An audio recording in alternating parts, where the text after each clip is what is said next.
Hi hello ಮಾತೆರೆಗ್ಲ ಸೊಲ್ಮೆಲು ಎಲ್ಲರಿಗೂ ನಮಸ್ಕಾರ.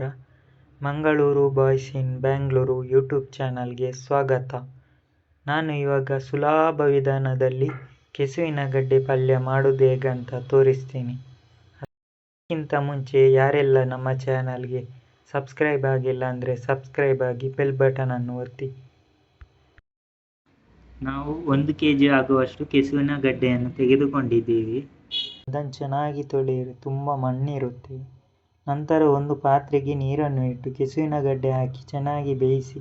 ಒಂದು 5-6 ನಿಮಿಷ ಸಾಕು. ಇವಾಗ ಕೆಸುವಿನ ಗಡ್ಡೆ ಬೆಂದಿದೆ ಅಂತ ನೋಡುವ. ನೋಡಿ, ಎಷ್ಟು ಬೆಂದರೆ ಸಾಕು. ಗ್ಯಾಸ್ ಆಫ್ ಮಾಡಿ ಇದು ತಣ್ಣಗಾಗಲಿ. ಮೊದಲು ಇದಕ್ಕೆ 1 ತೆಂಗಿನ ಗಡಿ ಕಾಯಿ ತುರಿಯನ್ನು ತುರಿಬೇಕು. ನಂತರ 9 ಬ್ಯಾಡಿಗೆ ಮೆಣಸು ನಾವು ಮೊದಲೇ ಫ್ರೈ ಮಾಡಿಟ್ಟಿದ್ದೀವಿ.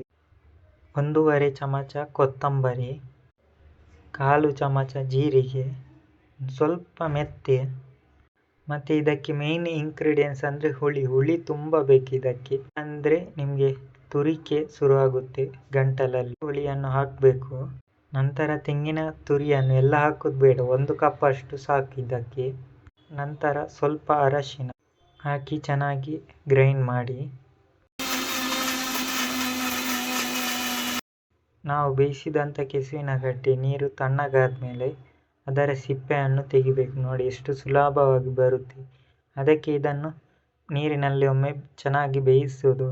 ಮತ್ತು ಸ್ವಲ್ಪ ಉಳಿಯುತ್ತೆ ಕಪ್ಪಾಗಿ, ಅದು ಕಟ್ ಮಾಡಿ ತೆಗೀರಿ, ಅಲ್ಲೆಲ್ಲ ಮಣ್ಣಿರುತ್ತೆ.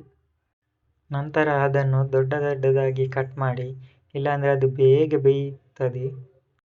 ನಂತರ ಒಂದು ಬಾಣಲಿ ತೆಗೆದುಕೊಂಡು ಅದಕ್ಕೆ ರುಬ್ಬಿರುವಂಥ ಮಸಾಲವನ್ನು ಹಾಕಿ ಸ್ವಲ್ಪ ನೀರನ್ನು ಸೇರಿಸಿ, ಅದಕ್ಕೆ ಹಚ್ಚಿರುವಂಥ ಈರುಳ್ಳಿ ಮತ್ತು ಟೊಮೆಟೊವನ್ನು ಹಾಕಿ ಮಿಕ್ಸ್ ಮಾಡಿ ಇದು 2-3 ನಿಮಿಷ ಕಾಲ ಬೇಯಿಸಿ.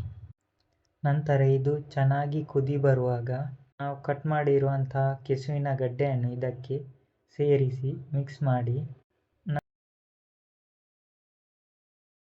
ನಂತರ ನಿಮಗೆ ರುಚಿಗೆ ಬೇಕಾದಷ್ಟು ಉಪ್ಪನ್ನು ಹಾಕಿ ಚೆನ್ನಾಗಿ ಬೇಯಿಸಿ. ಇದನ್ನು ಚೆನ್ನಾಗಿ ಮಿಕ್ಸ್ ಮಾಡಿ. ಮತ್ತು ಇದನ್ನು ಹಾಗೆ ಬಿಟ್ಟು ಹೋಗಬೇಡಿ, ಬೇಗನೆ ತಳ ಹಿಡಿಯುತ್ತೆ. ನೀವು ಮಿಕ್ಸ್ ಮಾಡ್ತಾನೇ ಇರಬೇಕು. ಇದಕ್ಕೆ ನಾವು 1/2 ಕಪ್ ಅಷ್ಟು ಕಾಯಿ ತುರಿಯನ್ನು ನಾವು ಫ್ರೈ ಮಾಡಿದ್ವಿ, ಇದನ್ನು ಇದಕ್ಕೆ ಹಾಕಿ ಒಂದು ಸಲ ಮಿಕ್ಸ್ ಮಾಡಿ ಸ್ವಲ್ಪ ಕುದಿಸಿ ಸಾಕು. ಇವಾಗ ನಿಮಗೆ ಕೆಸುವಿನ ಗಡ್ಡೆ ಪಲ್ಯ ರೆಡಿ ಆಯಿತು. ನೋಡಿ, ತುಂಬ ಸುಲಭ ಮಾಡಲಿಕ್ಕೆ.